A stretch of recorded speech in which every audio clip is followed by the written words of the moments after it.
बात ये आती हमेशा याद आती है। गुरुजी बोलते हैं बूंदी चूर का लड्डू जो है देसी घी चाहे टेढ़ा हो चाहे मेढ़ा हो चाहे कैसा हो अच्छा लगता है, चाहे गोल हो चाहे कैसे भी खाओ। उसी तरह गुरु के वचन कोई बताए बहुत अच्छे लगते हैं। अभी हम बैठे बैठे इस बात को मनन हो रहा था कि आखिर हम लोग जो सत्संग आते हैं तो सत्संग में हमें क्या नई चीज मिलती है, कोई बता पाएगा? सत्संग में यहाँ हम आते हैं तो जीवन में तो हमें सब कुछ प्राप्त है, सब कुछ प्राप्त है, धन दौलत, बेटा बेटी, दुकान मकान जायदाद, रिश्तेदारी, दुश्मन दोस्त सब है। हमें गुरु नई चीज क्या देता है? तो इसके लिए मन में विचार आ रहा था जो आज तक हम लोगों को पता ही नहीं है, जानते ही नहीं थे।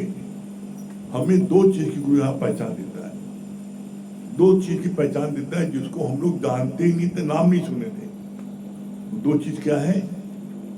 मन और आत्मा। मन और आत्मा की पहचान हम जानते थे। हम बोलते थे, रोज बोलते थे हमारा मन नहीं करता इसको जाने का, हमारा मन नहीं करता ये खाने का, हमारा मन नहीं करता पूजा करने का, हमारा मन नहीं करता इसे बात करने का। हम बोलते रोज थे, लेकिन मन है क्या नहीं जाना। आत्मा क्या है, आत्मा कौन भला है नहीं पता। गुरु यहां इसकी पहचान देता है।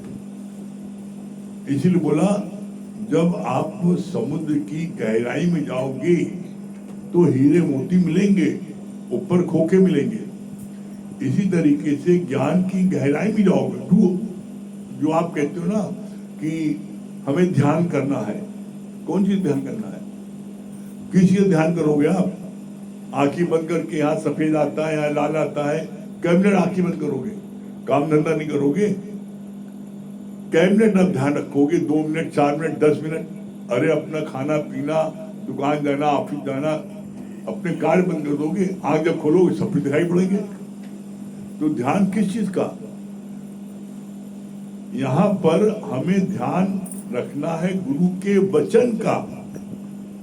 और गुरु ने यहाँ ध्यान में क्या बोला? वचन। वचन क्या है? यहाँ पर गुरु हमको दो चीज की पहचान देता है जो कि आज तक हम लोग जानते ही नहीं थे। मन क्या है? मन है क्या? मन है ख्यालों का पुंज। मन की डिफिनेशन क्या है? मन क्या है?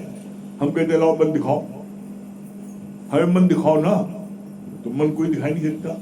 मेरा मन कर रहा है इस पिक्चर देखने का, मेरा मन कर रहा है इससे शादी कर ले, मन ही करता है। अच्छा लो मन दिखा दो खोल के, वो तो कोई नहीं खा पाता। मन है क्या एक्चुअल में?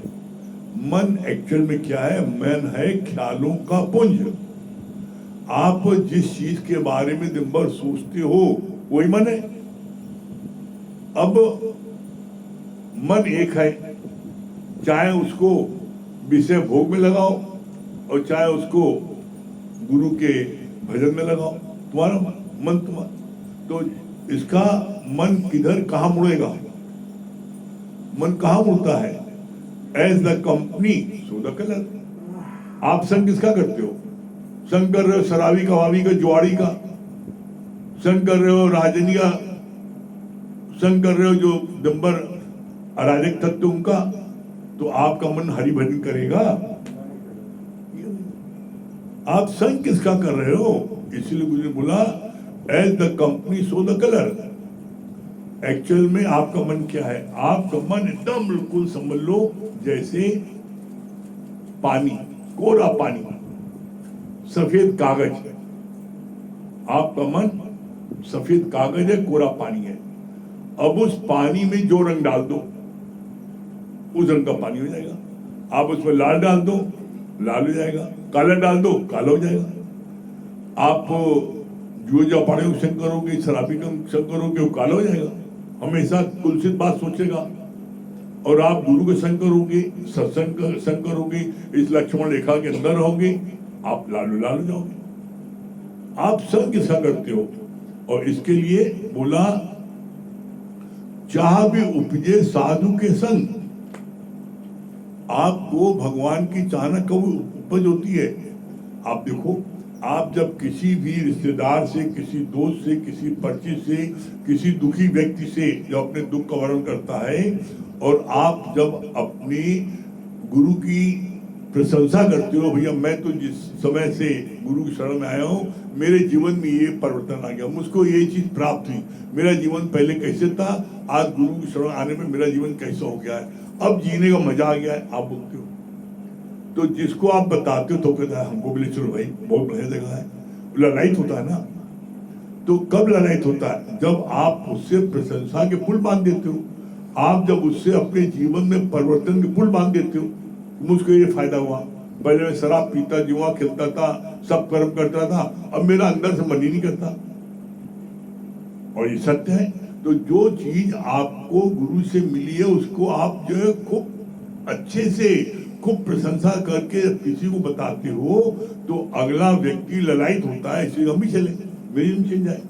आप किसी को बताते नहीं हो, इसीलिए आपके मुंह से बदबू आती है।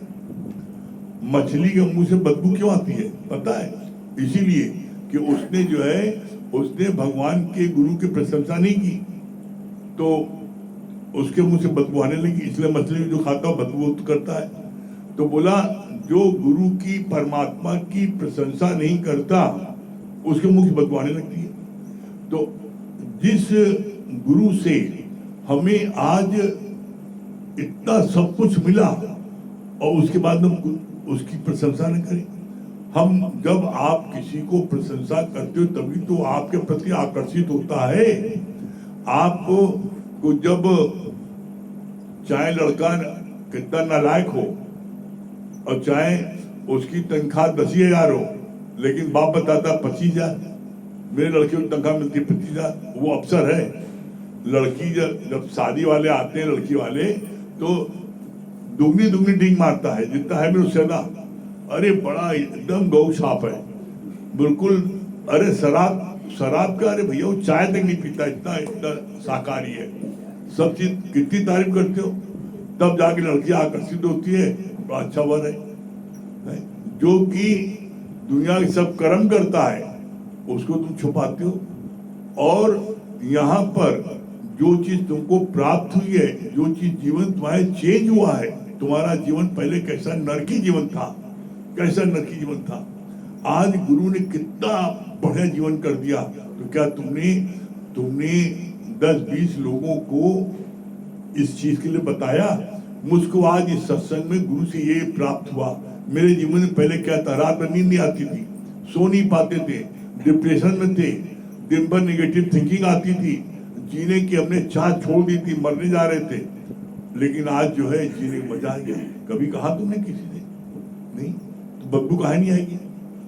अरे भाई हमको जो मिला है तो हम इस चीज को बोला नहीं, मुझे गुरु लदा छत पर चिल्लाओ जा करके, भाई कहीं पगला के खम हमरा, अरे गुरु से हमें ये मिला, गुरु से मिला, कहे हमको भी ले चलो भाई, तुम्हारी खुशामद करी, वो आप खुशामद करेगा?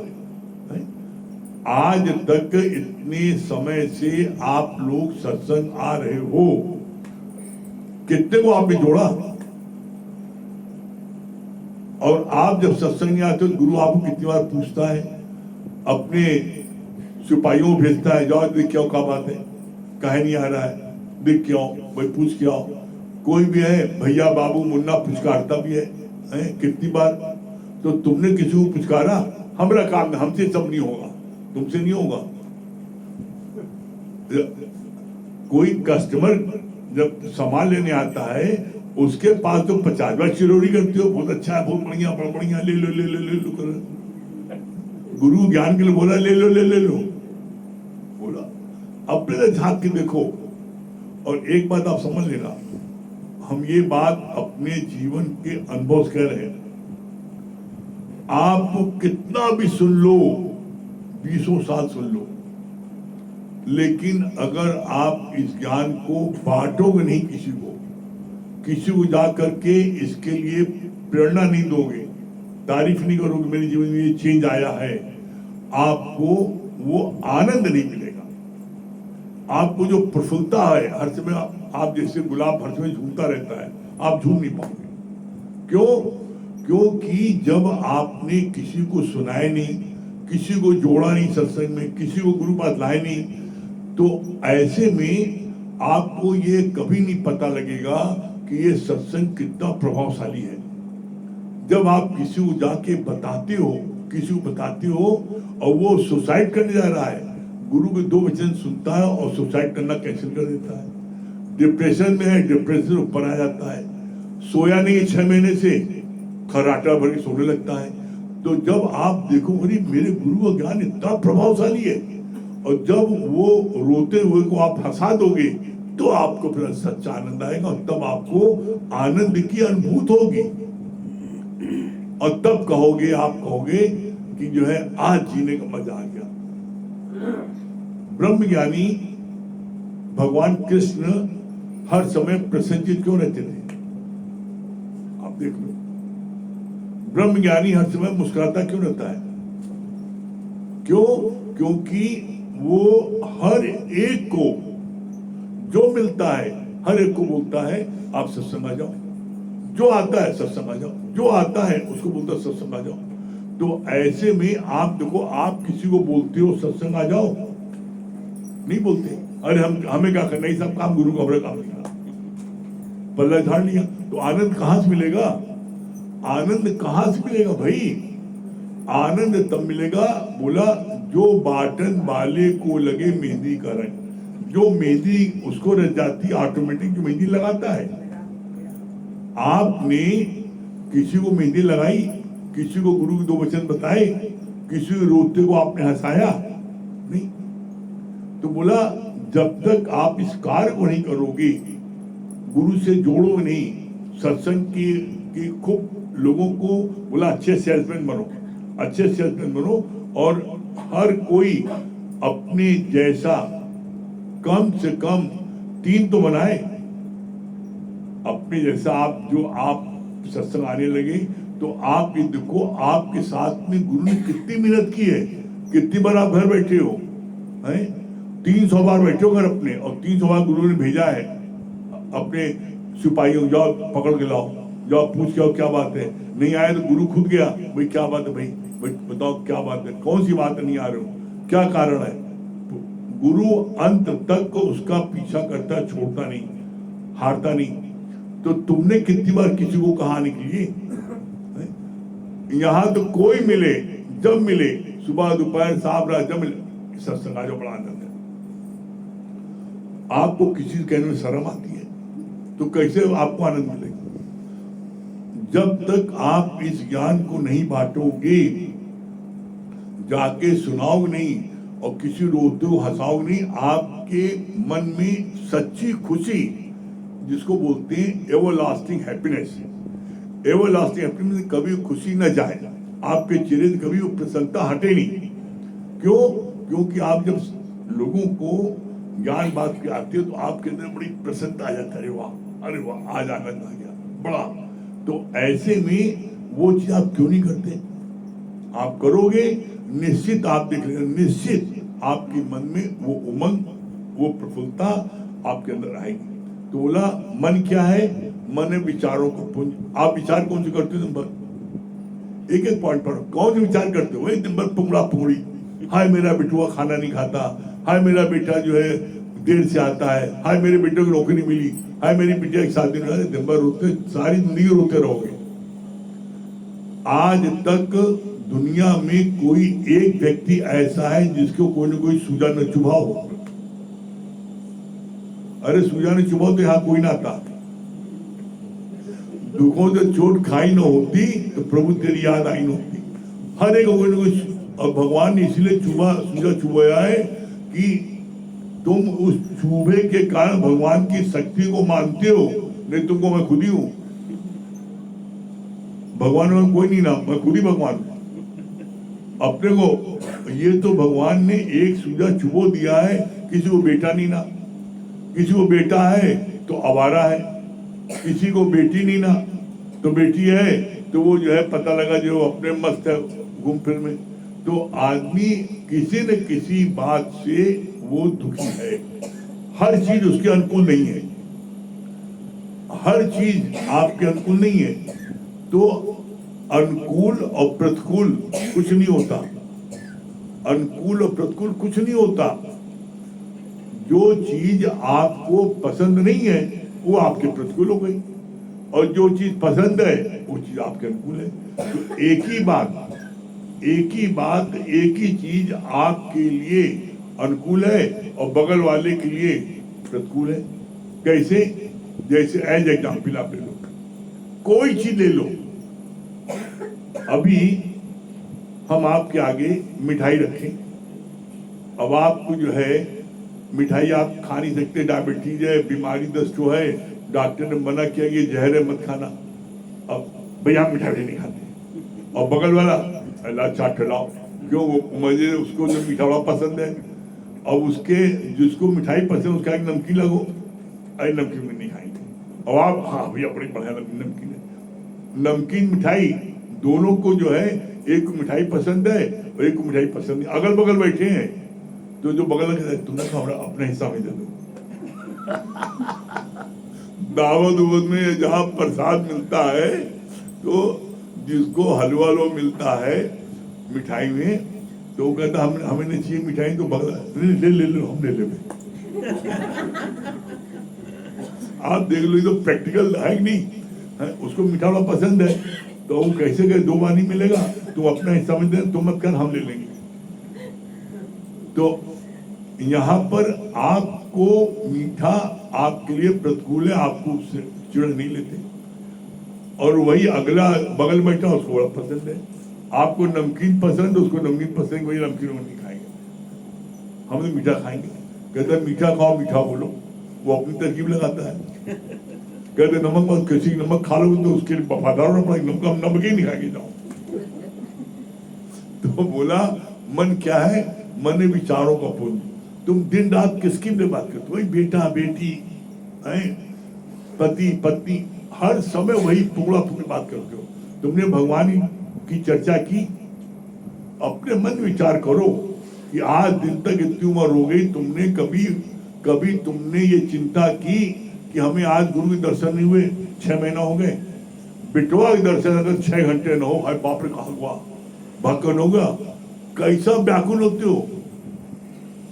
अगर बिटवा जो है अगर न दिखाई पड़े 6 घंटे घर में, कहाँ हुआ कोई उठा नहीं लगवा, कैसा परेशान होते हो। लेकिन कभी इसकी चिंता हुई कि गुरु से 6 महीने नहीं मिले हैं, सत्संग नहीं आए 3 महीने से, कभी चिंता हुई, कभी इसके लिए सोचा, हमने नहीं लिया। आप विचार कौन से करते हो? जैसा विचार करोगे वैसा जो आपका जो है मन बन जाएगा। आप जो है गुरु के भजन गाओ, हर समय दूसरे भलाई के चिंतन करो, कैसे हम किसको जो है सुख दें, तो आपके वैसे विचार हो जाएंगे। इसीलिए कहा जाता है प्रथम भक्ति क्या है? प्रथम भक्ति संतर कर संगा। पहली भक्ति क्यों? क्योंकि हम जब संतों के संग रहते हैं तो मेरे अंदर में भगवान के प्रति भक्ति जगती है, और हम जब दुष्टों के साथ रहते हैं तो मेरे मन में दुष्टता दिखती है। पानी में जो रंग डाल दो वो हो गया। तो बोला क्या है? ये मन जो है, मन विचारों का पुंज है, और विचार आपके बनते कैसे हैं? जैसी कंपनी करते हो। तो यहाँ सबसे मुख्य चीज है आपकी कंपनी। आपने कभी अपने बच्चों को, अपने परिवार के लोगों को सत्संग लिए प्रेरित किया? देख लो आपने किसको प्रेरित किया। पिक्चर चले जाओ बेटा, यहाँ चले जाओ, आज दावत वहां चले जाओ, आपने उनको माया में ही झोंका। कभी सत्संग लाए, कभी गुरु से मिलाए, कभी सत्संग की बातें बताई कि यहाँ आने में क्या आनंद मिलता है। भाई कैसे आनंद मिलेगा आपको? हमें गुरु जी आपकी तरह आनंद नहीं आता। गुरु का कार्य करो तो आनंद आ जाएगा, गुरु का मेहनत करो आनंद आ जाएगा, गुरु की तरह निष्कामी बनो आनंद आ जाएगा, गुरु की तरह तन मन धन खर्च करो आनंद आ जाएगा। दमड़ी को नहीं जाए चाहे चौड़ी चली जाए, ऐसे भी लोग देखा हमने। दमड़ी चली जाए, पैदल घसीट रहे, चला भी नहीं जा रहा है। अरे भाई रिक्शा कर लो, ऑटो रिक्शा कर लो, गाड़ी कर लो, स्कूटर कर लो, कुछ कर, हम पैदल ही चल रहे, चला नहीं जा रहा है। अरे भाई कहा है, हमने कहा भैया कहिए चौड़ी जो है चलिए लेकिन दौड़ी नहीं जाए। तो ऐसा विचार रखोगे तो गुरु जी बोलते हैं दौड़ी क्या अपने अपने जब मुर्दा उठेंगे तो उसमें जो लोग पैसा जो लुटाते हैं उसके लिए रोक रहे हो, किसके लिए रोक रहे हो?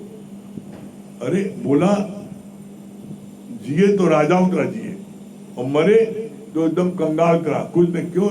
यही धन दौलत छोड़ जाओगे, यही लड़ाई झगड़े का कारण बनेगा। तो जब तक जिए राजा की तरह जिए। तो गुरु हमें यहाँ पर सही रमज और सही समझ देता है, हमें मन की पहचान बताता। पहली बात। दूसरी बात क्या, हमें पता नहीं थी आत्मा कौन सी बला है। यहाँ हमको गुरु के माध्यम से पता लगता आत्मा। वो गुरु कहता है तू आत्मा है, तू देह नहीं है, तू आत्मा है। तो आत्मा क्या है? आत्मा मीन शक्ति। अपने शरीर को भगवान कभी नहीं मानना। शरीर तो हर एक का पूरा, देह में सब विकार होते हैं, देह में सब विकार होते हैं और गुरु देह से ही दूर करता है। देह में सब विकार है तो देह परमात्मा नहीं है। इसी देह में जो शक्ति है वो है ब्रह्म।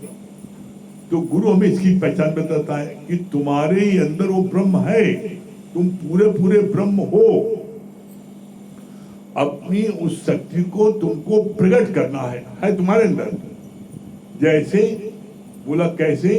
जैसे बीज में पौधा समाया है, बीज में वृक्ष समाया है। अब बीज कहे हमें वृक्ष दिखाओ तब हम जो है हम गुम होंगे, नहीं। बीज को पहले गुम होना पड़ेगा। जब बीज अपनी हस्ती को मिटा देगा तो वहीं से पौधा प्रकट होगा, वहीं से वृक्ष बनेगा। क्या तुमने अपनी हस्ती को मिटाया? हम भी तो कुछ है,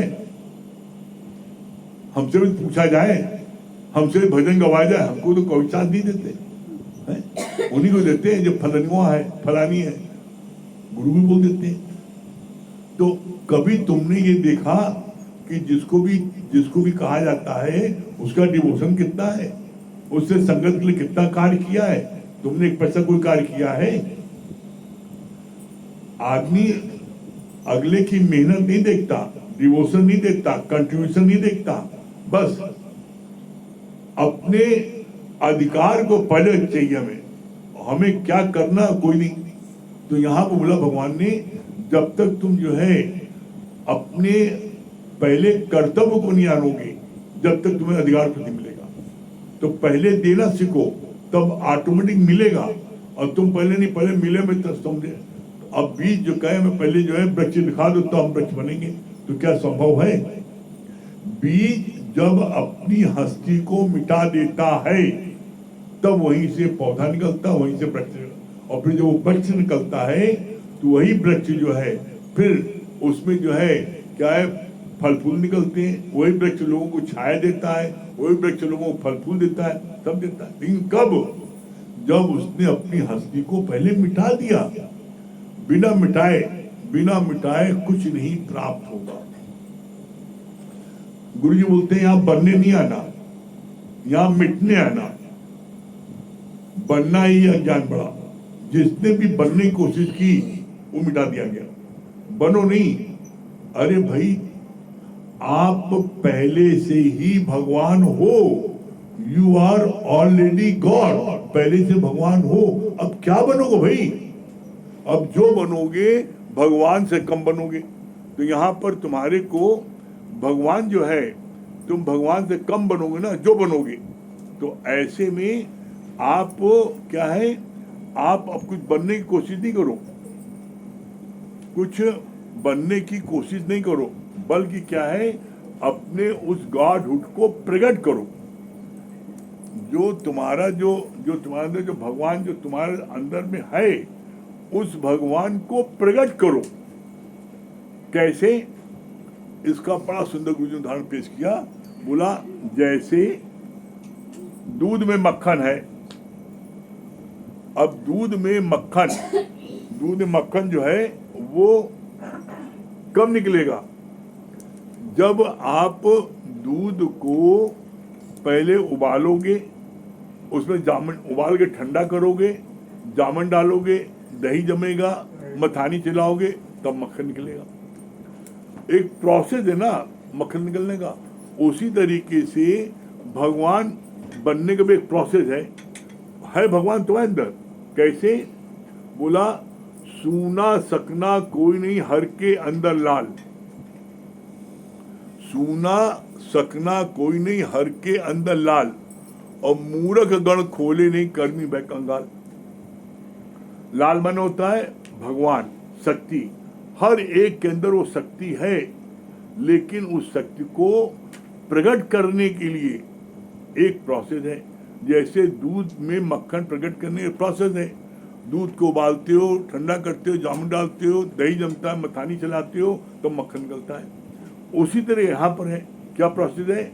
यहाँ पर आप गुरु के वचनों को चिंतन करो, गुरु वचनों को सुनो, श्रवण मनन निध्यासन। गुरु के वचनों को पहले सुनो मन मन भाव करके तेल धारा व्रत, फिर उसका मनन करो कि गुरु ने क्या बताया, तो स्थित तुम्हारी भगवान तुम्हारे अंदर से ऑटोमेटिक प्रकट हो जाएगा। जैसे बीज धरती में डालते हो तो धरती में डालने के बाद में उसमें खाद पानी रोज डालते हो तो वहाँ एक दिन प्रकट हो जाता है। इसी तरीके से इसके अंदर रोज आप गुरु की वाणी डालते जाओ, रोज गुरु वाणी डालते जाओ। और क्या है? आप उसका मनन करो। श्रवण होता है सुनना, मनन माने मनन करो गुरु के वचन क्या तुमने सुने और तुमने अपने जीवन में कितना लगाया, ये मनन करो। श्रवण मनन, जब मनन करोगे तो निध्यासन आपकी स्थिति ब्रह्माकार फिर बन जाएगी। श्रवण मनन निध्यासन, निध्यासन में आपकी स्थिति होना। तो आपकी स्थिति कब होगी? जब आप पहले सुनोगे। कई दिन सुनते हो? कितनी देर सुनते हो? आप कितनी देर मनमना भाव होकर के तेल धारावत कितनी देर सुनते हो?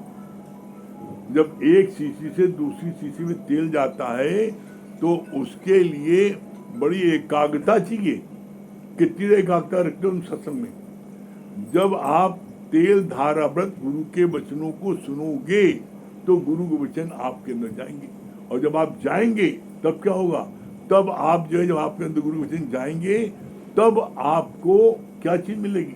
तब आपको जो है आनंद, शांति, संतोष, प्रफुल्लता, पॉजिटिव थिंकिंग तब मिलेगा। भाई ये शरीर क्या है? शरीर है मट्टी, शरीर मट्टी है। और ये शरीर मट्टी है, इसी तरह धरती मट्टी है। अब मट्टी में आप जो बीज डालते हो, आप आम के बीज डालते हो, आम निकलता है। आप जो है बबूल डालते हो, बबूल निकलता है। लौकी डालते हो, बीज लौकी निकलती है। जो चीज मट्टी में डालते हो धरती वो निकल आती है। तो इस मट्टी में क्या डाल रहे हो? इस मट्टी में गुरु के वचन डाल रहे हो। इस मट्टी में दिन रात वही हाय पैसा, हाय बीबी, हाय बेटा, हाय पोता, हाय पोती, यही डाल रहे हो।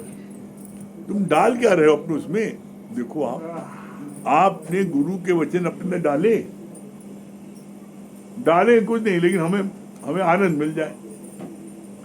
आनंद से मिलेगा, है? ब्रह्म ऐसे प्रकट होगा।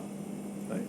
आप जो है इस फर्श पर आप कोई बीज डाल दो, बीज पनपेगा?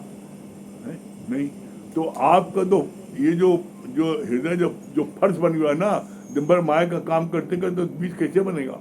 अरे भुरभुरी मिट्टी में बीज डालते हैं तब बीज पनपता है। तो भुरभुरी मिट्टी कब होगी? अरे जब आप गुरु के वचन सुनोगे तब मिट्टी भुरभुरी होगी। ऊसर जमीन में बीज नहीं पड़ता, वहाँ बीज नहीं उगता, भुरभुरी मिट्टी में उगता है। तो अपनी जमीन को पहले क्या है बनाओ, और जब तुम बनाओगे तो तुम्हारे अंदर में वो आनंद की प्राप्त होगी। ये जो दो अदृश्य चीज है, मन और आत्मा, ये गुरु की शरण में आने के बाद हमें पता लगता है ये आत्मा है। जब हमें कोई चीज पता ही नहीं है तो हम उस चीज को प्राप्त करने के लिए प्रयत्न कैसे करेंगे? जब उसको पता लगता है कि हाँ वो आत्मा में वो ब्रह्म, वो शक्ति जो है हमारे ही अंदर है और उसको हमें प्रकट करना है। और उस प्रकट करने का प्रोसेस क्या है? नित्य का सत्संग, गुरु का संग। जब इसको हम करती हैं तो वो धीरे धीरे धीरे धीरे कैसे प्रकट हो जाती है? जैसे बीज को धरती में हम बोते हैं और रोज उसमें जो है पानी डालती हैं, उसकी कटाई छटाई करते हैं, एक दिन वहाँ से वृक्ष निकल आता है, बन जाता है। बस सीधी बात, फॉर्मूला है। गुरु सब बता सब देगा, लेकिन करना आपको है। आपको हम नहीं करेंगे, गुरु करे तो गुरु करे तो गुरु करे तो गुरु आनंद मिलेगा। दादा ने कहा, इसका जवाब दिया है, मंगन मुआ तो खुद खुदा हुआ। अगर मंगन मरेगा तो खुदा होगा, तुम खुदा नहीं होगे। खुदा सब बनना चाहते हैं, लेकिन मरना कोई नहीं चाहता। एक सिंपल बात, मरना कोई नहीं चाहता, लेकिन खुदा सब बनना चाहते हैं। तो दादा भगवान ने बोला, मंगन मुआ तो खुद खुदा हुआ, मंगन मरे और तुम खुदा हो जाओ, ऐसा नहीं। मरना पड़ेगा। और मरना क्या है? मरना यही है, नित्य गुरु के शरण में आना, गुरु के वचनों को सुनना। और ऐसे में आपको जो है, जब सुनोगे, गुरु का संग करोगे, गुरु के वचन सुनोगे, जीवन में लगाओगे, तो ये गारंटेड है कि आपके अंदर से वो खुदा प्रकट हो जाएगा, निश्चित प्रकट होगा। ऐसा हो नहीं सकता खुदा प्रकट न हो। तो आप अगर अपने खुदा को प्रकट करना चाहते हो, खुदा प्रकट करना चाहते हो, तो आप जो है नित्य का सत्संग लो। अपने जो भी आपको साथी संगी रिश्ता में, उनको सत्संग से जोड़ो, उन्हें सत्संग में लाने की प्रेरणा दो। अपने जो जीवन में आपको उपलब्धि हुई है वो बताओ उन्हें, हमें ये उपलब्धि हुई है, आपकी होगी, बताओ।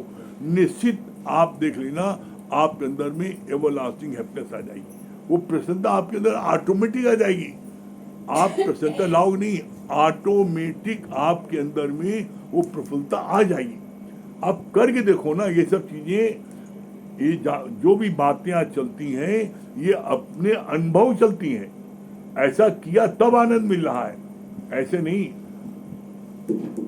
क्या करोगे आप? हम लोग तो सुबह 6 बजे से निकलते थे और रात को 12 बजे आते थे। सुबह से लेकर रात तक इसी कार में लगे रहते थे, सुबह से इसी कार में। रोज एक नियम बना रखा था कि वही 10 लोगों से मिलेंगे और 10 लोगों को हम ये सत्संग लिए प्रेरित करेंगे, आना है तुमको आना है। 10 लोगों को सत्संग लिए कहेंगे। जब आप 10 के पास जाओगे, 1-2 आएगा। ऐसा आज इतना बड़ा सत्संग बन गया है। कोई ऐसा है जिसके घर न गए हो? तो ये इतने सालों से, आज 31 साल हो गया, 31 सालों से आज इसी कार में निरंतर अभी भी कर रहे हैं। ऐसा नहीं बैठ नहीं गए, अभी भी आप देखो। एक समय हम तो बड़ा आज एक समय सुबह या रात में एक समय भी अगर सत्संग में नहीं बैठते हैं तो 20 फोन आया था, आज आप दिखे नहीं। हमको बहुत अच्छे भाई, तो मैं 20 दिन न दिखो तो कोई बात नहीं ना। हम एक दिन एक मीटिंग में दिखे, आप कहा कि आप दिख नहीं रहे गुरु जी, बड़ा कमाल है। हमसे तो आप एक्सपेक्ट करते हो दोनों समय बैठे और अपना दिवाली दशहरा आ जाए, ऐसे चलेगा काम? ऐसे खुदा बनोगे नहीं। आप मेहनत करोगे, निश्चित खुदा बनोगे और कोई आपको रोक नहीं सकता है। निश्चित आपके अंदर में वो आनंद प्रफुल्लता आपके अंदर में आएगी। एक अभी ध्यान आ रहा है कि आज इस मार्ग में जो इतनी सफलता मिली है, तो गुरु जी के बाद में वो मधु जी की सबसे बड़ी कुर्बानी थी। उनकी पुण्यतिथि इसी 31 अक्टूबर को, इसी अगले हफ्ते उनकी होनी है। 31 अक्टूबर को उनकी पुण्यतिथि है। तो उसके उसमें उपलक्ष्य में 31 तारीख को 8:30 से लेके 10:30 बजे तक सत्संग इंदिरा भवन में स्पोर्ट्स हाउस शोरूम है, उसके सामने रखा गया मैदान, वहाँ पर। तो आपके जो है सभी लोग, आप जितने लोग यहाँ मौजूद हो, सब लोग जो है आप लोग वहाँ पर सुबह 8:30 से 10:30 तक होगा। सब लोग समय से आइएगा। और हम तो ये कहेंगे कि जिसको बोलते हैं पूर्ण ब्रह्म ज्ञानी, वो मधु जी थी। एक नए पैसे उनके अंदर किसी प्रकार का कोई प्रलोभन नहीं था। कैंसर ऐसे उसमें, जिसमें गुरु जी बोलते हैं 100 बिच्छुओं का डंक मारता है, उस कैंसर के समय भी हम उनको वो करा के आते थे और वो सत्संग यहाँ बैठ जाती थी, शाम को सत्संग होता था लेडीज का, बैठती और सत्संग करती थी। जो जिसमें लोग तड़पते हैं उसमें भी, उस स्थिति में भी उन्होंने सत्संग किया। तो अब वो हमें अपनी देश हमेशा उपरांत थी, कभी उन्होंने किसी बात की डिमांड नहीं की और इस राह पर बढ़ाने में सब बड़ा योगदान भी था। तो उनके उसमें 31 अक्टूबर को उनकी पुण्यतिथि है। इंदिरा भवन में 8:30 से 10:30 तक होगा, तो आप सब लोग वहाँ पर आइएगा और उस दिन जो है उनको हम लोग याद करेंगे। ठीक है, आगे अमित भी ये बताएंगे।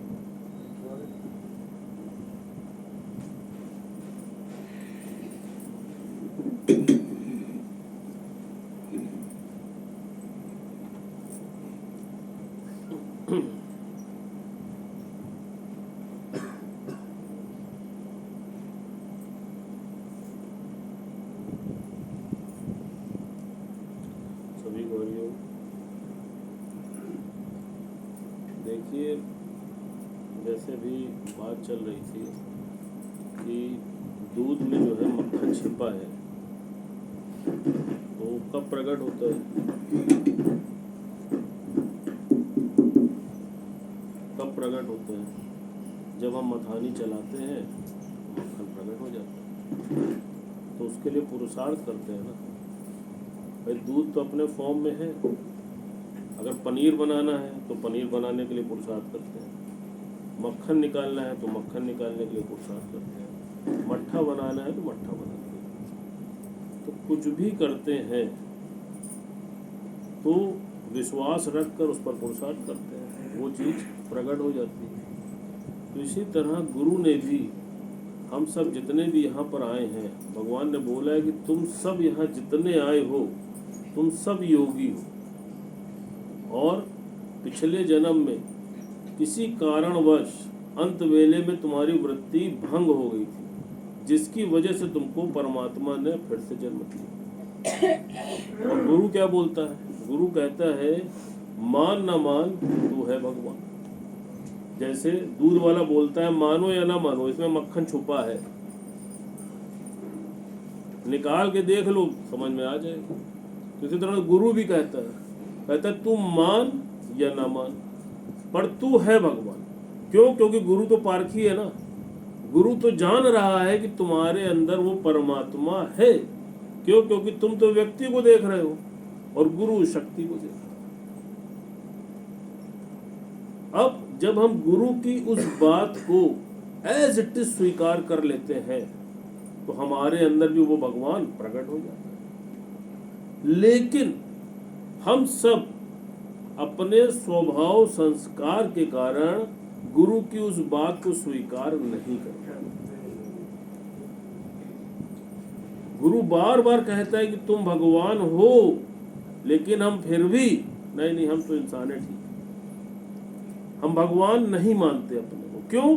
क्योंकि जन्मों जन्मों के संस्कार हमारे अंदर भरे पड़े और वो जन्मों की धूल हमारे ऊपर चपकी पड़ी, जिसकी वजह से हम गुरु की वाणी को सत्य नहीं मान पाते और फिर अपने उस आत्म पद से देह में स्थित हो जाते हैं, जिसकी वजह से ही हम दुखी और सुखी होते हैं।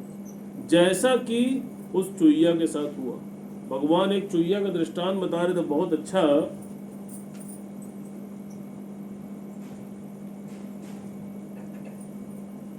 बोल रहे थे, कहा कि एक बार एक संत जो है वो समाधि लगाए बैठा था।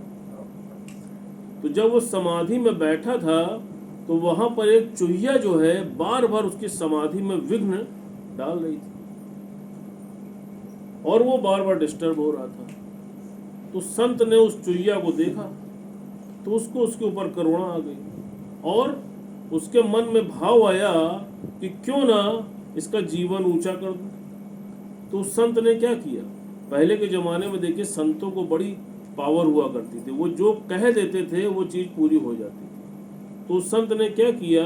उस चुहिया को उसने कन्या बना दिया, एक बहुत सुंदर कन्या का रूप दे दिया और उसका जीवन बहुत ऊंचा कर दिया। अब वो कन्या उस संत की सेवा करने लगी और उसी के साथ रहने लगी। कुछ समय बीता, समय बीतते बीतते वो कन्या बड़ी हो गई। संत के मन में भाव आया कि क्यों न इसका विवाह कर दूं। तो उसने कन्या से बोला कि बेटी, मैं सोच रहा हूं कि तुम्हारा विवाह कर दूं, विवाह करना चाहोगी?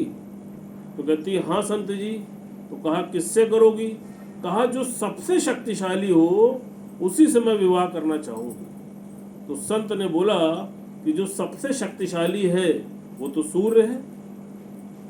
तो कहा अच्छा। फिर सोचने लगी, कहा नहीं, सूर्य से भी ज्यादा शक्तिशाली जो है वो तो बादल है। क्यों? क्योंकि बादल तो सूर्य को ढक लेता है। फिर बोली नहीं नहीं नहीं, बादल नहीं, बादल से ज्यादा शक्तिशाली तो हवा है। क्यों? क्योंकि हवा बादल को बहा ले जाती है। फिर सोची अरे, कहा नहीं नहीं नहीं नहीं, हवा से भी शक्तिशाली जो है वो तो पर्वत है। पर्वत तो हवा को हिला नहीं पाता। तो कहा पर्वत से करा दे। कहा नहीं नहीं नहीं, पर्वत से भी नहीं। क्यों? क्योंकि पर्वत को कौन काट सकता है? कहा पर्वत को चूहा काट सकता है। तो कहा इसका मतलब तुम्हारी शादी चूहे से करा दे? कहे हाँ। कहा तथास्तु।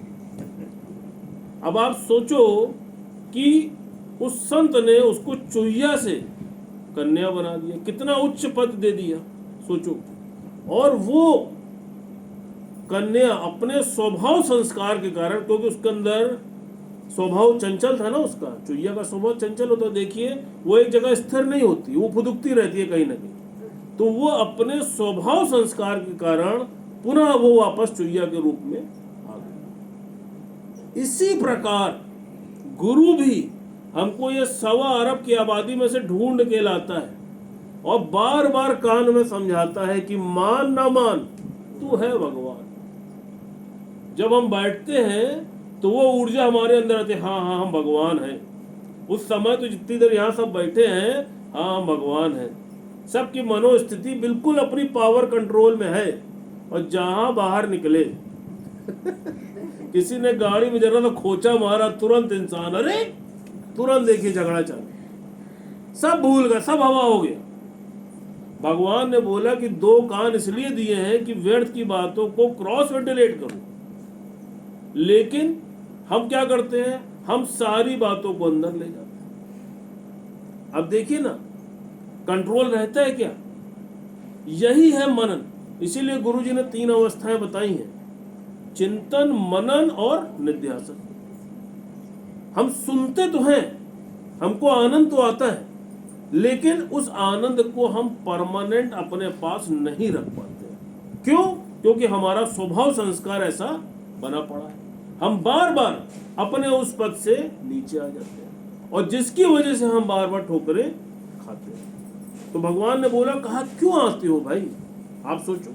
फिर आप देखिए कि 4 अवस्थाएं होती हैं। कहा कौन सी? कहा पहली अवस्था है क्या? कहा पत्थर में लकीर। कहा देखिए जैसे पत्थर में लकीर पड़ जाए तो क्या होता है? वो मिटती नहीं। और वो अवस्था किसकी होती है? वो अवस्था होती है अज्ञानी की। जैसे किसी से अगर एक बार झगड़ा हो जाए या किसी से कोई मन मुटाव हो जाए तो वो क्या करता है?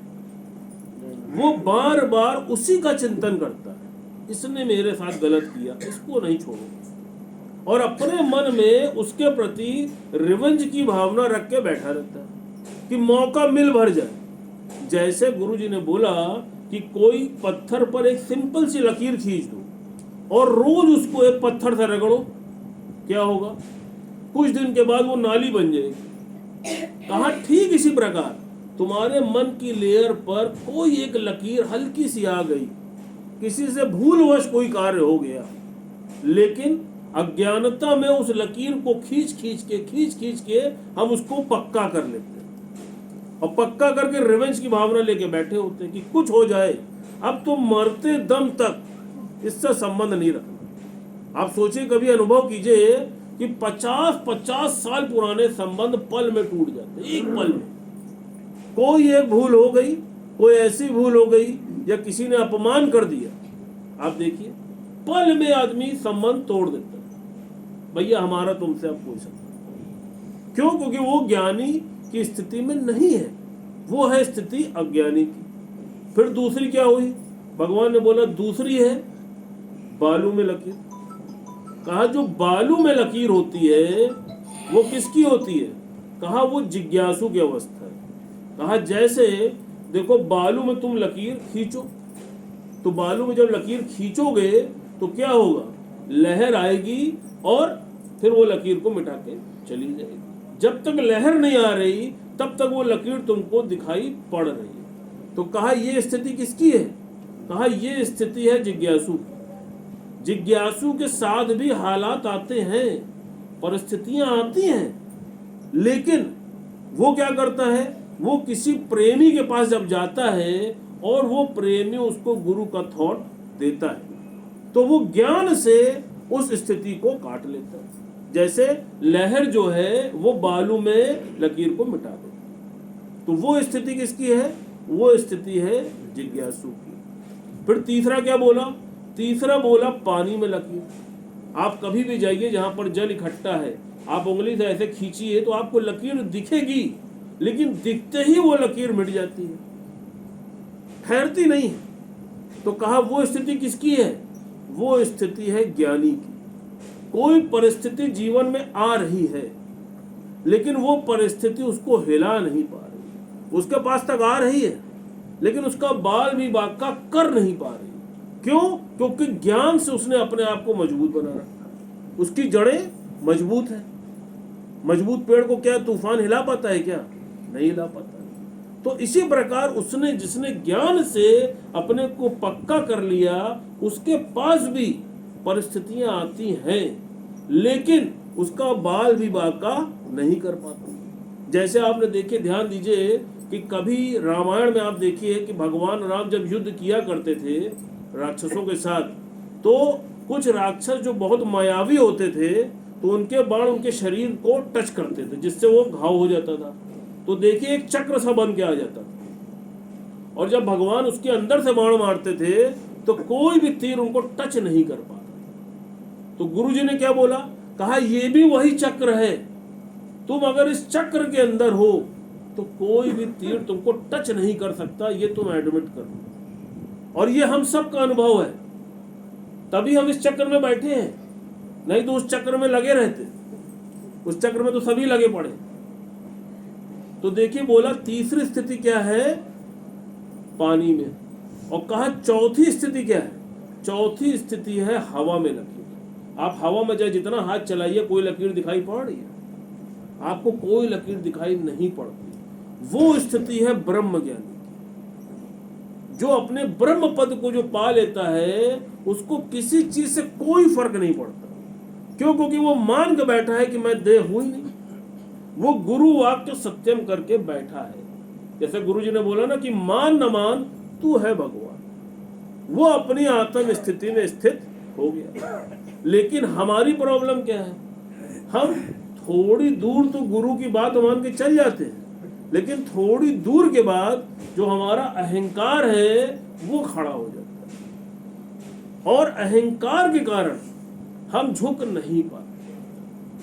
पहले भी देखिए बात चली है ना सत्संग में कि चींटी बन के रहो।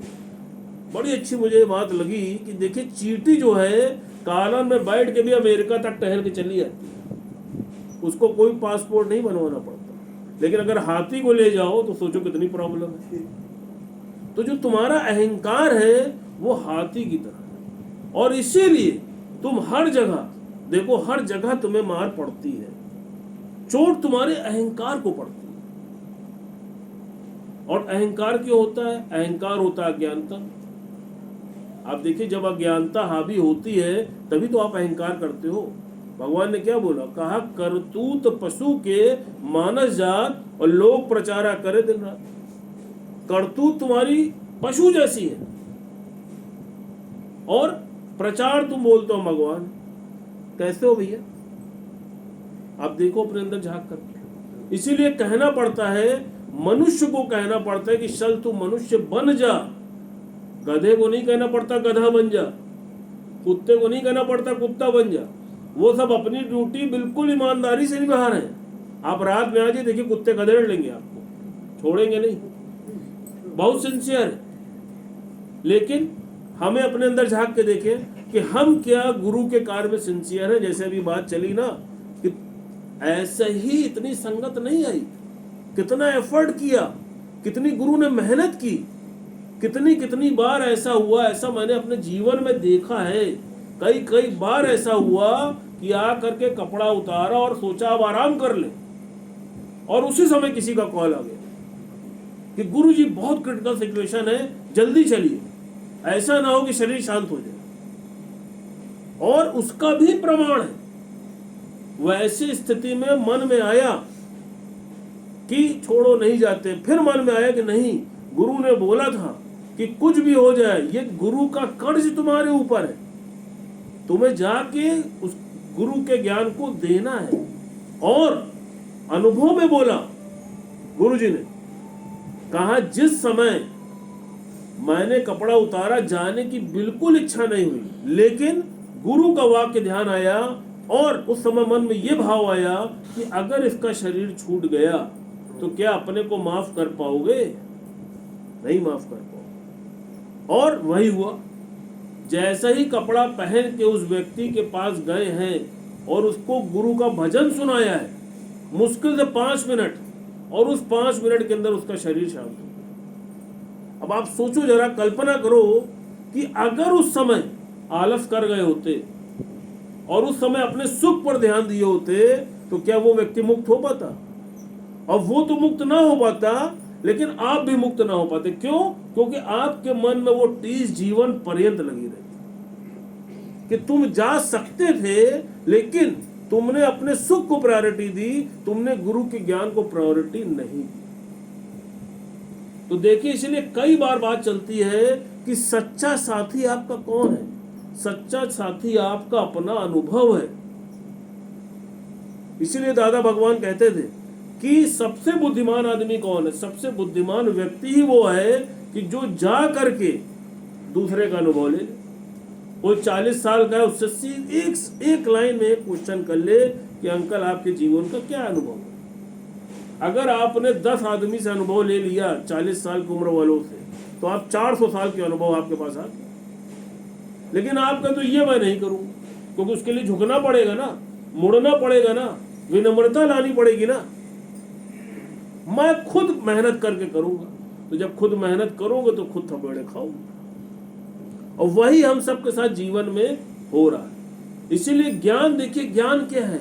झुकना मुड़ना ही ज्ञान है। और आप देखिए, जिसके अंदर ज्ञान आता है उसको झुकने में ही मजा आता है। ये भी मेरा अनुभव है। आप देखेंगे जब गुरु का ज्ञान आपके अंदर ठहरने लगेगा तो आपको अकड़ने में मजा नहीं आएगा, आपको झुकने में मजा आएगा। भैया जाओ।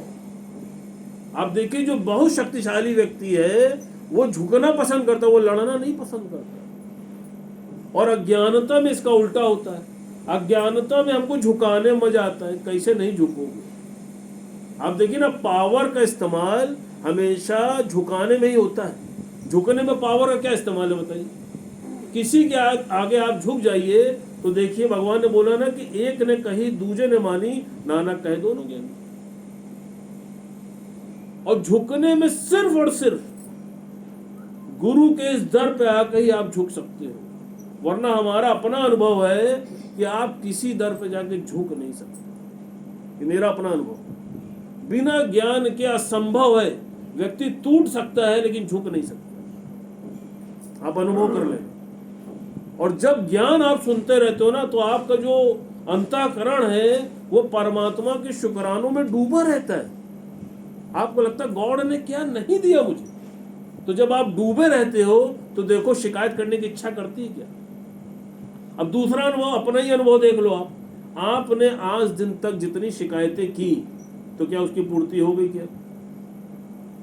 हम कह रहे गुरु की बात को भी नहीं एडमिट कर पा रहे, तो अपने अनुभव से तो सीख लो। आपने 500 शिकायतें की, अगर अपने पति से की 500 शिकायत, तो क्या 500 दूर हो गई क्या? अंतोगत्वा कहीं ना कहीं झुकना मोड़ना पड़ा ना। अपने बेटे से की, क्या पूरी हो गई क्या? झुकना मोड़ना पड़ा ना। तो झुकना मोड़ना तो कहीं ना कहीं है ही। तो क्यों ना हम झुक मोड़ के अपनी मंजिल पे पहुंच जाए? जैसे वो सरदार जी वाली बात चलती है ना, कि जो सरदार जी थे, कई बार बात चल चुकी है कि उनका एक्सीडेंट हो गया तो बिस्तर पे पड़े थे। तो लोग बाग उनसे मिलने आए कि भैया क्या हो गया। तो पाजी क्या बताएं, गड्डी लड़ गई, पैर टूट गया। तो कैसे लड़ गई? वो यार एक मोड़ आया, मैं मुड़ गया। अच्छा फिर दूसरा मोड़ आया, मैं फिर मुड़ गया। अच्छा फिर तीसरा मोड़ आया, मैं फिर मुड़ गया। तो जो सुन रहा था उसको क्रोध आ गया। कहा भैया तो फिर एक्सीडेंट कैसे हो गया? कहा पाजी जब चौथा मोड़ आया तो मैंने सोचा मैं ही मुड़ता रहूंगा, मैं जाके लड़ गया। तो देखिए यही चीज हम सबके साथ होती है। इसलिए गुरु ने क्या बोला? कहा गाली आवत एक है और पलटत होत अनेक, और जे पलटू ना पलटे तो रहे एक की एक। अभी कोई से आपका झगड़ा हो जाए तो देखिए आपको 100 गाली बक चुका है, अब वो चुप होने वाला ही है। आप देखिए अब ना बोल ना समझ लेना, फिर वो 100 गाली। यही सब हम सब अज्ञानता में करके आए हैं। लेकिन गुरु के ज्ञान में आने के बाद उसका एंड हमको दिख गया। मैं अभी परसों ऐसे ही बैठे बैठे ये सोच रहा था कि देखिए हम सबको पता है कि भगवान राम को वनवास हो गया, वो चले गए, महाराज दशरथ ने उनको बोला जाने के लिए। लेकिन लेश मात्र भी क्या उनके मन में कोई हलचल हुई? नहीं हुई। तो ये तो हम सब ने सुना है, लेकिन उसके आगे का भाव मेरे मन में यह आया कि हलचल हुई क्यों नहीं। तो मन में यह आया कि जैसे कोई आप सस्पेंस मूवी देख रहे हो और अगर आपको उस मूवी का एंड पता है कि कातिल कौन है, तो आपको क्या भय लगेगा? आपका मन चलेगा? नहीं चलेगा। तो इसी तरह गुरु ने तुमको ज्ञान में बता दिया है कि पहले बनी प्रारब्ध पीछे बना शरीर। अब काहे टेंशन ले? अगर तुमको तुम्हारी प्रारब्ध पे पूर्ण विश्वास है, पूरा भरोसा है, तो फिर टेंशन किस बात की? क्यों? क्योंकि पिक्चर तो बन चुकी है, सिर्फ दृष्टा बन के पिक्चर को देखना है। भगवान राम जो गए तो उनको पहले से पता था ना कि मुझे ये लीला रचनी है, तो उनको कोई हलचल नहीं हुई। तो इसी तरह गुरु ने तुमको पहले ही बता दिया कि बेटा परेशान मत हो, तुम्हारी प्रारब्ध बन चुकी है, अब तुम मस्ती से रहो, अब क्यों परेशान हो। और जिस दिन हम गुरु की पूरी बात को एज इट इज एडमिट कर लेते हैं, आप देखो आपकी स्थिति भी वही ब्रह्म ज्ञानी वाली हो जाएगी। कोई भी चीज आपको टच नहीं कर पाएगी, आप इसको अनुभव कर लेना। लेकिन उसके लिए बस एक ही पुरुषार्थ है कि नित्य का सत्संग और चिंतन मनन और निध्यासन। जब कभी आपकी वृत्ति भागे, आप अपने से पूछो क्या इसकी आवश्यकता है। बहुत सिंपल सी थ्योरी है। खाने के पहले अपने से पूछो इसको शरीर की आवश्यकता है, खिला लो। स्वाद के लिए खाओगे तो देखो स्थिति सबकी बिगाड़ गई। कहा इसी प्रकार कहीं जा रहे हो, किसी मित्र के यहाँ जा रहे हो, अपने मन से पूछ लो इसकी आवश्यकता है, वहां से ऊर्जा मिलेगी, वहां क्या होगा, अंदर से जवाब आ जाएगा। वो पुरुषार्थ तुम्हें अपने साथ कर लेना है। जो व्यक्ति जितना पुरुषार्थ अपने साथ करता जा रहा है, आप देख लीजिए कि उसको जीवन में उतना आनंद आता जा रहा है। अब बाकी फिर अपनी मर्जी, अब गाड़ी समय दिखा रहे हैं। शीला जी,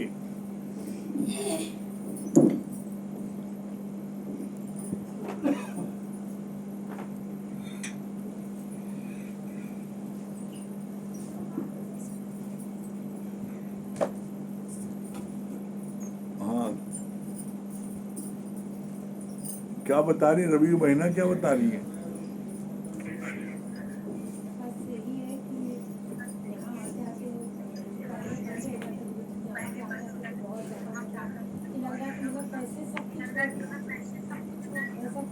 अच्छा हो गया कि लगता है कि सही बात इतनी अच्छी महिमा है कि जो नहीं यहाँ पर इसलिए आते हैं और फिर भी यहाँ तक हमको खड़ा किया है।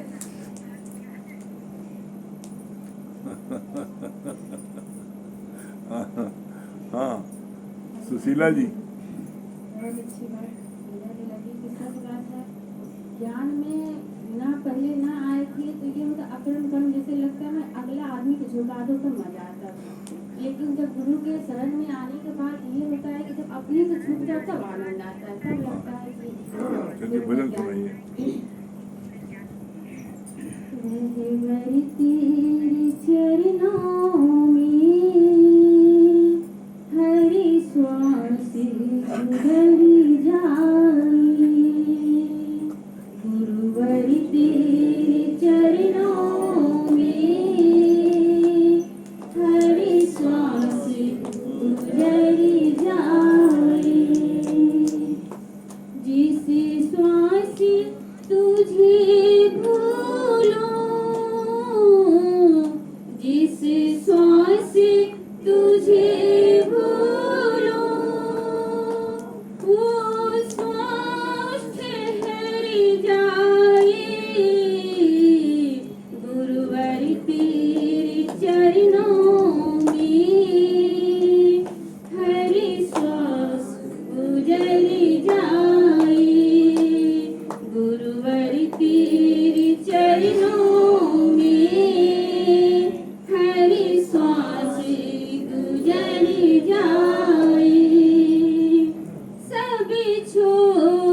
तुझे संगे प्यारी रही, सब छोड़ की मोह माया, इसकी तुझे संगे प्यारी रही। दुनिया का भरोसा क्या, तेरा इतबार रही, तेरा इतबार रही।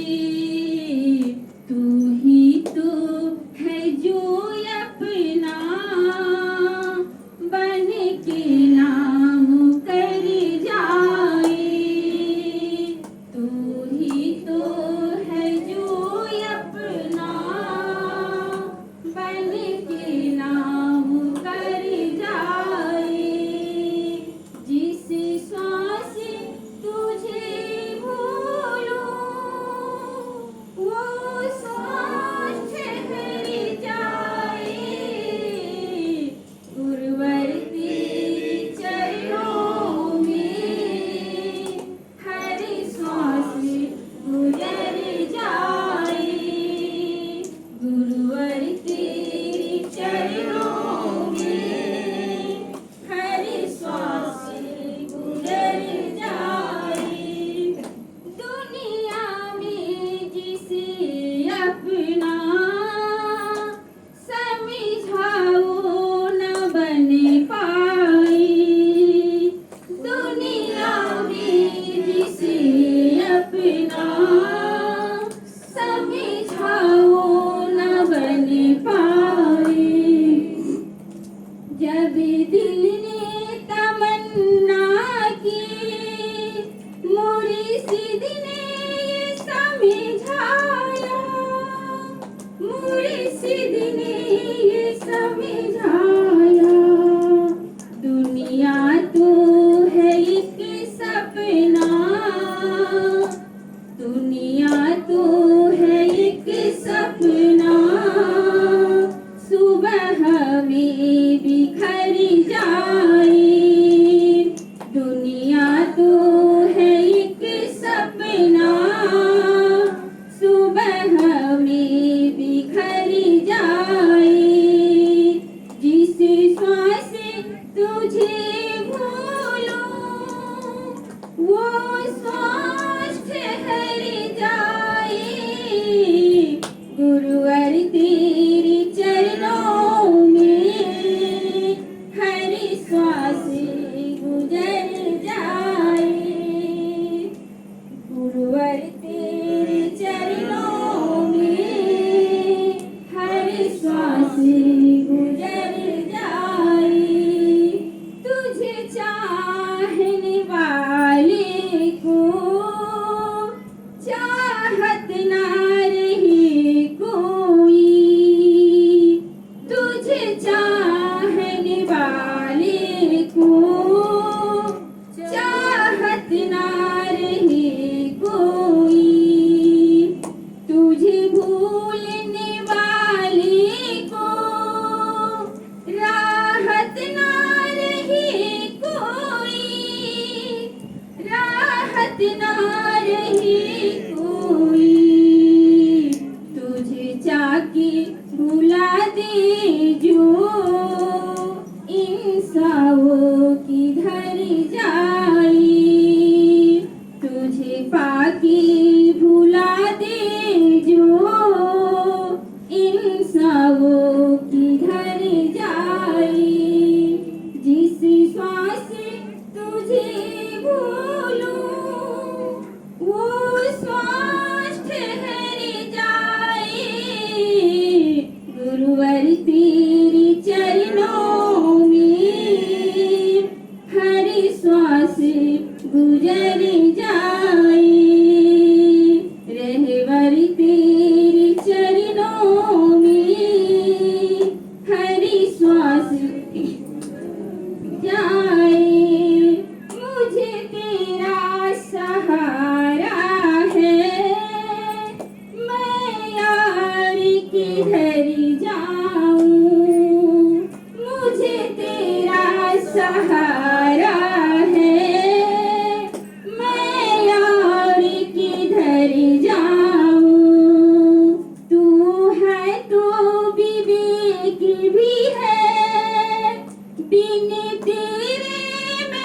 मर जाऊं, बिन तेरे मैं मर जाऊं, क्या मोल इन शरीरों का, गरी राती में मर जाई, क्या मोल इन शरीरों का, गरी राती में मर जाई, जिस श्वास तुझे भूलूं, वो श्वास ठहर जाए, गुरुवर तेरे चरणों में हर श्वास गुजर जाए, भगवान तेरे चरणों में हर श्वास गुजर जाए, भगवान तेरे चरणों में हर श्वास गुजर जाए।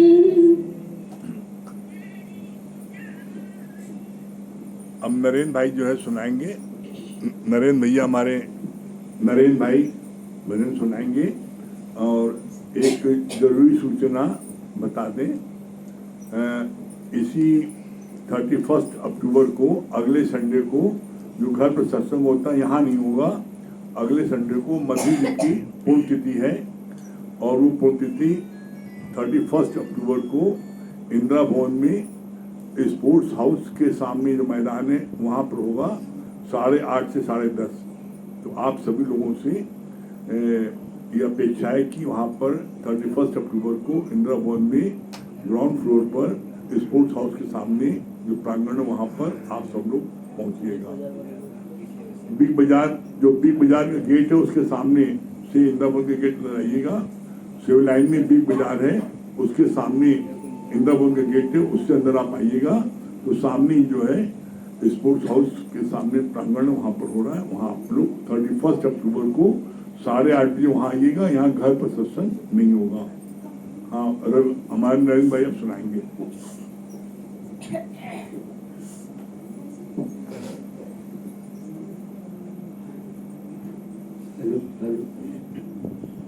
अमित भैया ने भी बहुत अच्छा बताया ना कि 4 अवस्थाएं होती, 4 स्थिति होती हैं, एक अज्ञानी की, एक जिज्ञासु की, एक ज्ञानी की, एक ब्रह्म ज्ञानी की। ये अवस्था हमारी कब बनेगी जब हम गुरु के शरण में आएंगे। गुरु का हम कितना चिंतन करते हैं, कितना वो करते हैं, आइए नहीं करते तो उसको अभी भी अपना लीजिए, अभी भी आप जीवन सार्थक हो जाएगा। और इसी पे ये इनकी वाणी सुन के इसी पे ये भजन सुनाएंगे।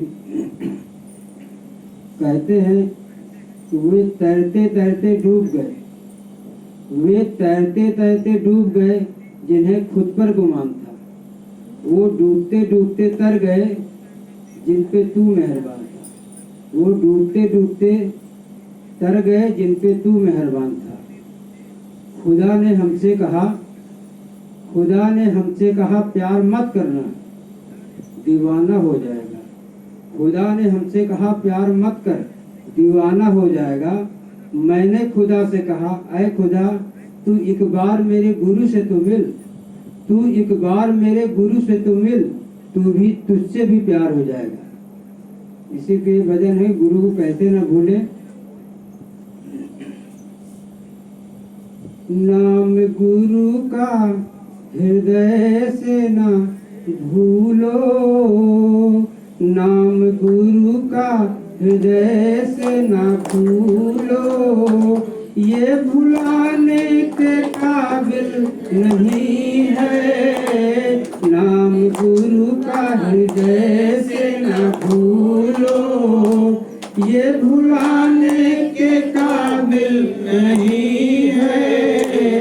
बड़ी मुश्किल से नर्तन मिला है, हो बड़ी मुश्किल से नर्तन मिला है, ये गंवाने के काबिल नहीं है। नाम गुरु का हृदय से न भूलो, ये भुलाने नहीं है, नाम गुरु का हृदय से न भूलो।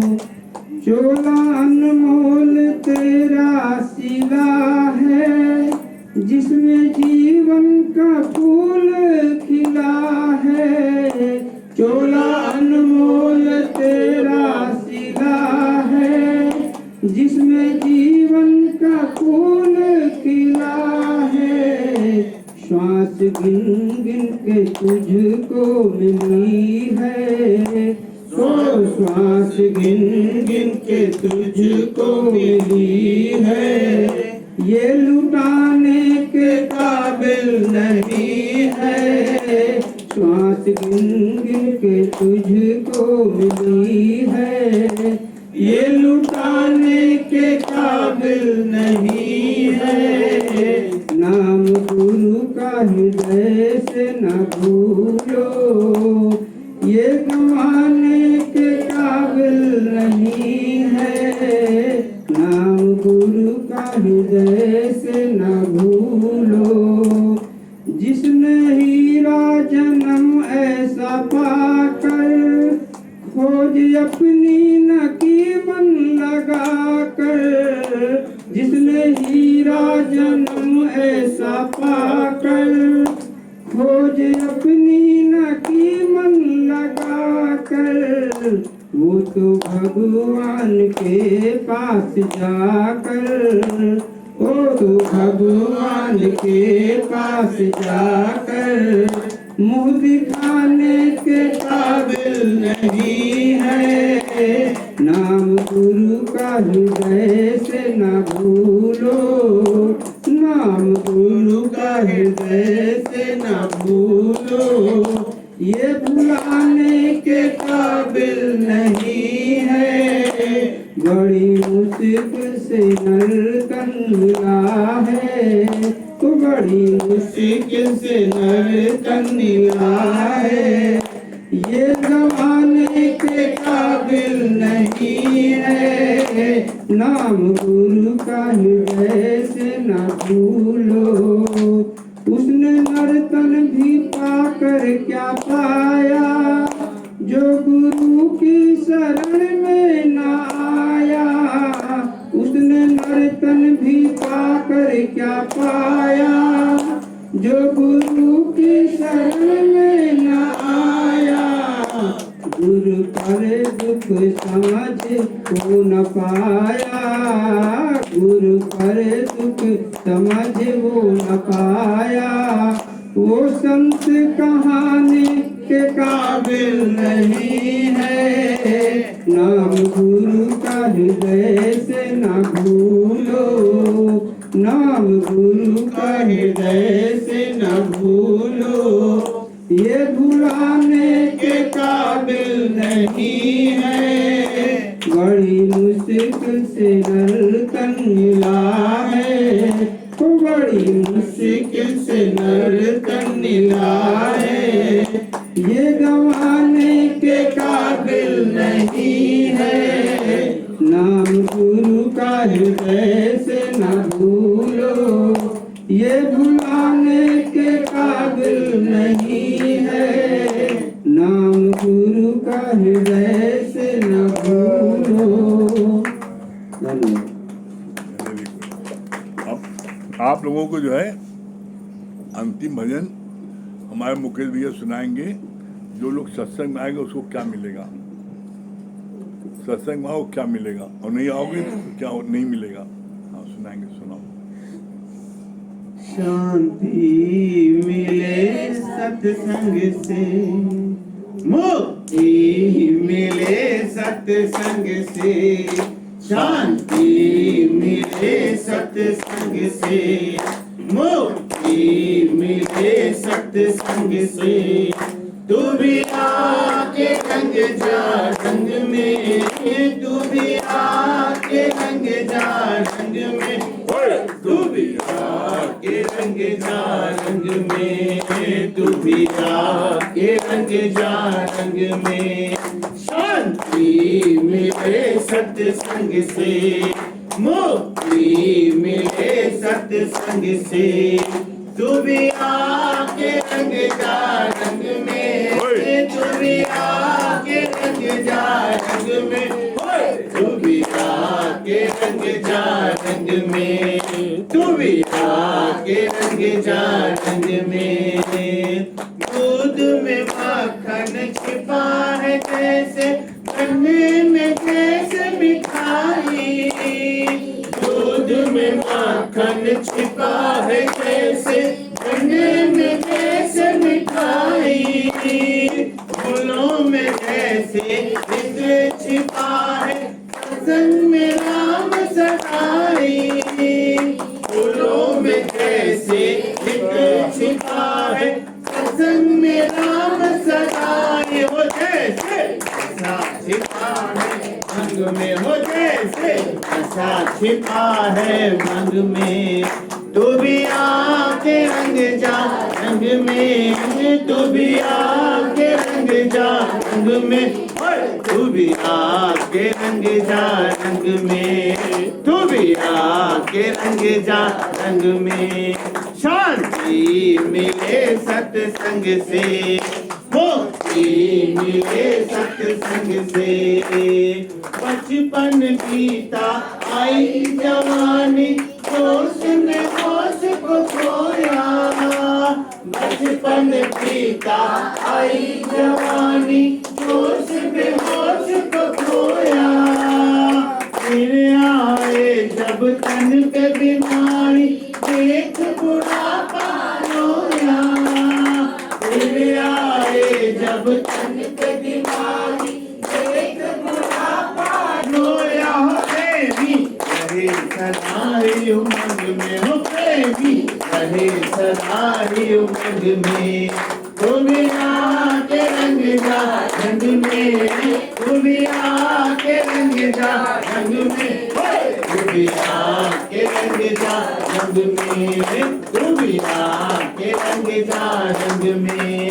शांति मिले सत्संग से, मुक्ति मिले सत्संग से, तू भी आके रंग जा रंग में, तू भी आके रंग जा रंग में, तू भी आके रंग जा रंग में, तू भी आके रंग जा रंग में। सारी उमरिया माया में गवाई, तब तू राम जपेगा, सारी उमरिया माया में गवाई, तब तू राम जपेगा, खाली हाथ चलेगा एक दिन, सब कुछ यही रहेगा, खाली हाथ चलेगा एक दिन, सब कुछ यही रहेगा, हो कोई चले न तेरे संग में, हो कोई चले न तेरे संग में, तू भी आके रंग जा रंग में, तू भी आके रंग जा रंग में, तू भी आके रंग जा रंग में, तू भी आके रंग जा रंग में।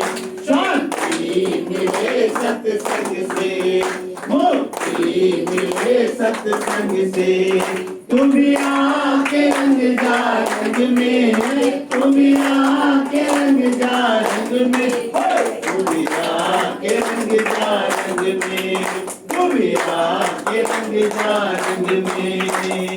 सतगुरु ब्रह्मा विष्णु शंकर सबका आगे बिठाता, सतगुरु ब्रह्मा विष्णु शंकर सबका आगे बिठाता, सतगुरु से ही बंधा हुआ है जन्म जन्म का नाता, सतगुरु से ही बंधा हुआ है जन्म जन्म का नाता, हो जैसे दूर बंधी है पतंग से, हो जैसे दूर बंधी है पतंग से, तू भी आके रंग जा रंग में, तू भी आके रंग जा रंग में, तू भी आके रंग जा रंग में, तू भी आके रंग जा रंग में।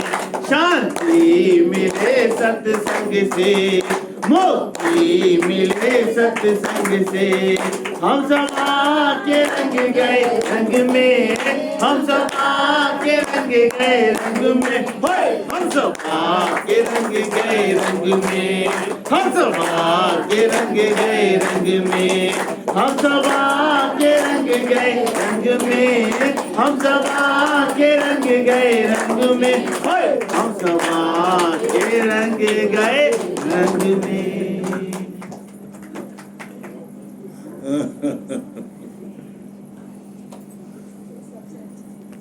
आज सभी को करवा चौथ की बहुत बहुत बधाई हो। और उस करवा चौथ पर जो है पंकज भी आए जो है बहुत अच्छी बात बताएंगे। ये बहुत अच्छी बात बताई। कल किसी ने ये बताया था अनुभव का जो है जब पति जिंदा रहता है तो पत्नी उसको जिंदा नहीं रहने देती और कहते मर भी नहीं दे, तुम्हारे व्रत रखे मर भी नहीं, करो अच्छे लगते हैं।